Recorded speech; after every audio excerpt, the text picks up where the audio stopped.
নমস্কার বন্ধুরা, আমার চ্যানেলের আরেকটি নতুন ব্লগে সবাইকে স্বাগত জানাই। ভিডিওটা খুবই ছোট্ট একটি ভিডিও, আর আশা করি বন্ধুদের আজকের ভিডিওটা খুব ভালো লাগবে। আমার সাথে বন্ধুরা আজকে নবদ্বীপের পোড়ামাতার দর্শন করতে পারবে। সকাল সকাল আমরা স্নান সেরে রেডি হয়ে বেরিয়ে পড়লাম নবদ্বীপের উদ্দেশ্যে। আজ যাব পোড়ামাতার মন্দিরে। কিছুদিন আগেই আমার বড় ছেলের জন্মদিন গেছে, আর দুই ছেলের জন্মদিন বা বিশেষ কোনো দিনগুলোতে এই মায়ের কাছে আমরা আসার চেষ্টা করি, কিন্তু এবছর হয়ে ওঠেনি, কারণ ওদের বাবা ছিল না, আর আমি একা দুটো বাচ্চা নিয়ে সম্ভব না।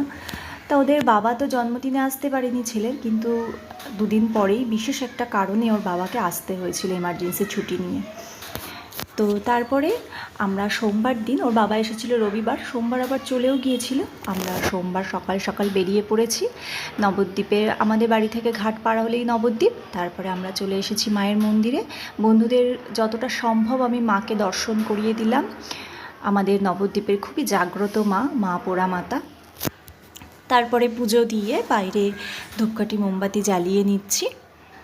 আর উল্টো দিকেই আছে মা ভবতারিণীর মন্দির। বন্ধুদের আমি মা ভবতারিণীকেও দর্শন করিয়ে দিলাম। এটাই চাইবো, আমার সব বন্ধুরা ভালো থাকুক, মায়ের কাছে প্রার্থনা করি সব বন্ধুদের মঙ্গল হোক, আর আমার পরিবারের মঙ্গল হোক, আমার দুটো সন্তান ভালো থাকুক, এটাই আমি চাই। তারপরে মন্দিরে পুজো দিয়ে, মন্দিরের পাশেই আছে বাবা ভোলানাথের মন্দির। তো দেখুন কত সুন্দর বাবার মন্দিরটা। ওখানেও গিয়ে জল ঢেলে নিলাম। তারপরে আমরা বেরিয়ে পড়লাম আবার বাড়ির উদ্দেশ্যে।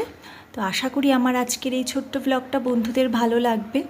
আমার সাথে সবার আজ পোড়ামাতার দর্শন হয়ে গেল, আর খুব তাড়াতাড়ি আসবো আবার নতুন কোনো ভিডিওতে। সবাই সুস্থ থাকবেন, ভালো থাকবেন, অবশ্যই সাবধানে থাকবেন।